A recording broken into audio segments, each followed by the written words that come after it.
रोज एक नई कहानी देखने के लिए चैनल को सब्सक्राइब करें और बेल आइकन दबाना ना भूलें। अगर आज माँ जिंदा होती तो मुझे ऐसा काम नहीं करना पड़ता। माँ, आप मुझे अकेला छोड़कर क्यों चली गई? प्रिया खुद से बात कर ही रही होती है कि तभी उसकी भाभी सुमन आती है। अरे ओ महारानी, जल्दी जल्दी हाथ चला, बाकी घर का काम क्या तेरा बाप करेगा? भाभी, मैं काम कर तो रही हूँ, इंसान हूँ, कोई मशीन तो नहीं। जुबान चलाती है अपनी भाभी से। मेरे बाप ने तेरे भाई को शादी में बहुत सारा दहेज दिया है और साथ ही नौकरी पर भी रखा है। भाभी, मुझे थोड़ी देर के लिए बाहर जाने दो, बहुत दिन हो गए हैं, मैं बाहर खेलने नहीं गई हूँ। अच्छा, खेलने जाना है? ठीक है, चले जाना, लेकिन पूरे घर की साफ सफाई करने के बाद। अगर मैं काम कर दूंगी तो आप पक्का मुझे खेलने जाने दोगी? जब मैं काम पूरा होने दूंगी तभी तो जाओगी। क्या हुआ भाभी, मैं जा सकती हूँ ना बाहर? हाँ हाँ, बिल्कुल जा सकती हो, अब जल्दी से काम खत्म कर लो। सुमन इतना बोलकर वहाँ से चली जाती है और प्रिया अपने कामों को जल्दी जल्दी करने लगती है। कुछ देर बाद वो अपना काम खत्म करके सुमन के कमरे में जाती है। भाभी, मेरा सारा काम खत्म हो गया है, अब मैं बाहर खेलने जा रही हूँ। इतनी जल्दी खत्म हो गया? अच्छा चले जाना, उससे पहले तुम थोड़े चावल को साफ कर दो। पर भाभी, अरे बाहर जाना है तो काम तो करना होगा। वैसे भी कुछ देर में तुम्हारे भैया आ जाएंगे, उनके लिए तो हमें खाना बना कर रखना होगा ना। ठीक है। प्रिया इतना बोलकर चावल साफ करने बैठ जाती है और काम खत्म करके सुमन को बिना बताए खेलने चली जाती है। सुमन प्रिया पर बहुत अत्याचार करती, वो खुद तो आराम करती और सारा काम प्रिया से करवाती। ऐसे ही वक्त गुजरता है और सुमन प्रिया से आए दिन बैलों की तरह काम करवाती और खाना भी नहीं देती। ऐसे ही एक दिन सुमन अपने पति राकेश के साथ बाजार से रक्षाबंधन के लिए कुछ कपड़े लेकर आती है। आज तो मैं बहुत थक गई हूँ, थोड़ा पानी ला दो। अच्छा तुम रुक जाओ, मैं प्रिया को बुलाता हूँ। राकेश प्रिया को पानी लाने के लिए कहता है। प्रिया पानी लेकर आती है और पानी देते हुए कहती है, भैया, आप मेरे लिए लेकर आए हो क्या ये? क्या लेकर आए मतलब? तुम्हें कहीं जाना है क्या? नहीं भाभी, कहीं जाना नहीं है, आप दोनों तो रक्षाबंधन के लिए कपड़े लेने गए थे ना, तो मेरे लिए कौन सा कपड़ा लेकर आए हो? अच्छा, वो क्या हुआ प्रिया, हम लोग बाजार में तुम्हारे लिए कपड़े ले रहे थे, लेकिन हमें पसंद ही नहीं आया, तो हमने सोचा कि ले भी ले और तुमको पसंद भी ना आए तो पैसे तो बर्बाद हो जाएंगे ना। हाँ छोटी, तेरी भाभी बिल्कुल सही कह रही है। और कपड़ों का क्या है, वो तो लोग शो ऑफ करने के लिए पहनते हैं। अरे पुराने पहन के बांध दियो ना, वैसे भी तुझे कहीं जाना तो है नहीं। जाना है तो बता दे, नहीं जाना है ना तो फिर क्या दिक्कत है। और वैसे अगले साल ना पक्का दिला दूंगा तुझे। हाँ प्रिया, वैसे भी तुमको तो पता है ना कि तुम्हारे भैया की तनख्वाह इतनी नहीं है कि हम सभी के लिए कपड़े ले सके। भाभी, अगर आपके लिए राखी है तो मेरे लिए भी कुछ नहीं है क्या? अगर आज माँ जिंदा होती तो आप मुझे नए कपड़े देते ना। अगर तुमको हमारी बात पर भरोसा नहीं है तो तुम मेरे कपड़े पहन लेना, मैं अपने भाई के पास नहीं जाऊंगी, तुम ही अच्छे से राखी बना लेना। नहीं, रहने दीजिए भाभी, मैं इस बार भी अपनी राखी ऐसे ही बना लूंगी।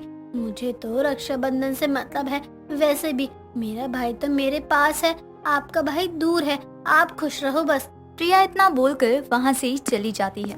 प्रिया के जाते ही राकेश कहता है, बेचारी छोटी दुखी हो गई, फिर से उसने अपनी खुशियों की कुर्बानी दे दी। आहा, बड़ी दया आ रही है बहन पर, कपड़े की ही कुर्बानी दी है, ना कि अपनी जान दी है। जाने दो उसको, चलो खाना खाकर सो जाओ। सुमन इतना बोलकर राकेश को खाना देती है और सोने चली जाती है। अगले दिन सुबह प्रिया घर का सारा काम करके पुराने कपड़े पहनकर अपने भाई को राखी बांधती है। कुछ समय बाद सुमन नए कपड़े पहनकर अपने मायके चली जाती है। सुमन को जाता हुआ देखकर प्रिया की पड़ोसन विमला घर आती है। क्यों प्रिया बेटी, तेरी भाभी मायके गई है क्या राखी मनाने? हाँ भाभी, मायके गई हैं अपने भैया को राखी बांधने। चलो ये तो अच्छी बात है, तूने राकेश को राखी बांध दी ना? हाँ, उसके बाद ही भैया भाभी गए हैं। क्या हुआ, तू इतनी उदास क्यों है? और तूने नए कपड़े क्यों नहीं पहने, या पुराने कपड़े में ही राखी मना ली क्या? भैया के पास पैसे नहीं थे, इसलिए वो इस बार मेरे लिए कपड़े नहीं लेकर आए, बोला है अगले साल ला कर देंगे वो। पर तेरी भाभी तो बिल्कुल नए कपड़े पहन कर गई है, उसके लिए पैसे है और तेरे लिए नहीं। भाभी को अपने मायके जाना था, मुझे घर में ही रहना था, इसीलिए पुराने कपड़े में भी ये साल निकाल दूंगी। भाभी जब से आई है, भैया के पास पैसे ही नहीं बचते हैं। तू अपने भाई को क्यों नहीं बोलती है? तू ही हर बार कुर्बानी क्यों देती है?